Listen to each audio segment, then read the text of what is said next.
નમસ્કાર દર્શક મિત્રો, જી ટીવી ગુજરાતી ન્યૂઝમાં આપનું હાર્દિક સ્વાગત છે। હવે જોઈશું સમાચાર વિગતવાર। 31મી રાત્રિએ મોજ મસ્તી અને જશ્નમાં ડૂબેલા યુવાધનને સુરત પોલીસે આ વખતે મોટી ચેતવણી આપી છે। નવા વર્ષના સ્વાગત માટે આયોજિત પાર્ટીઓમાં ડ્રગ્સ, દારૂ કે પછી અન્ય કોઈ નશાકારક પદાર્થોનું સેવન કરવાનું વિચારતા હો તો સાવધાન થઈ જજો। પોલીસ આ વખતે માત્ર લાકડીઓ સાથે નહીં પરંતુ હાઈટેક મશીનરી લેબોરેટરી સાથે મેદાને ઉતરી રહી છે।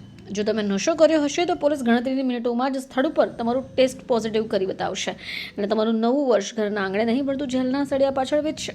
સુરત પોલીસની સૌથી મોટી તાકાત છે મોબાઈલ ફોરેન્સિક વાન।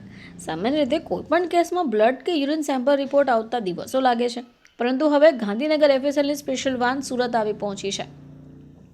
કોઈપણ પાર્ટી કે ફાર્મ હાઉસ પર પોલીસ દરોડો પાડશે તો આ વાન ત્યાં હાજર રહેશે। શંકાસ્પદ વ્યક્તિના સેમ્પલ્સ લેવાશે અને મશીનો દ્વારા તપાસ થશે। પછી ભલે તે કોઈપણ પ્રકારનું સિન્થેટિક ડ્રગ્સ હોય, દારૂ હોય, મિનિટોમાં જ દૂધનું દૂધ અને પાણીનું પાણી થઈ જશે।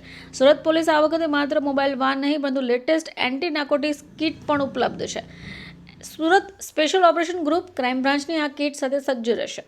આ બે કિટ એટલી પાવરફુલ છે કે કોઈપણ વ્યક્તિએ જો ડ્રગ્સનું સેવન કર્યું હશે તો 5 જ મિનિટમાં તે રિઝલ્ટ આપી દેશે।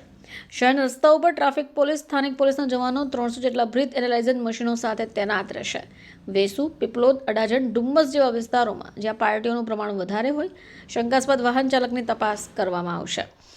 આસપાસના ફાર્મ હાઉસ, ખાનગી આયોજનો પર પણ નજર રાખવા માટે હાઈ રિઝોલ્યુશન ડ્રોન કેમેરાનો ઉપયોગ કરવામાં આવશે। પોલીસ ખાસ ધ્યાન રાખશે અને ડ્રોન ઉપરથી જોવામાં આવશે કે કયા ફાર્મ હાઉસમાં શંકાસ્પદ પ્રવૃત્તિઓ થઈ રહી છે। આજે સમગ્ર એસઓજી ખાતે સાયલેન્ટ ઝોનથી ચેકિંગ ચાલુ કરવામાં આવ્યું છે। સતત ચેકિંગ ચાલુ રહેશે।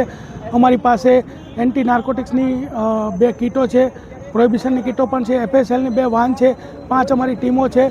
સતત અમે ફાર્મ હાઉસીસ ઉપર નજર રાખશું, ડ્રોનથી પણ નજર રાખશું તથા જે કોઈ પણ પકડાશે એની કાયદેસર કાર્યવાહી કરશું અને જે લોકો જાહેરમાં ફટાકડા ફોડશે એ લોકો પણ કાર્યવાહી કરશે અને જેલમાં એ લોકોને રહેવાનો વારો આવશે।